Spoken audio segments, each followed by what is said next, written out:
traders, FX Pip Collector here. Today is Thursday, August 22nd. This is my recap of the top viewed videos of the day, and gold versus the dollar came in number 2 today, so we're going to do a quick recap on the 1 hour time frame. If you'd like to see my full top-down analysis from this morning on gold, make sure you check out the video linked at the end of this video over here.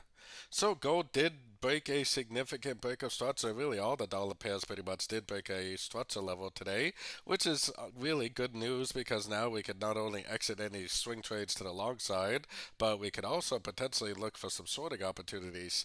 I do think there's a good chance that we are going to get another correction, like this is likely going to end up being like an ABC correction, but it probably will last at least, probably into mid next week or so.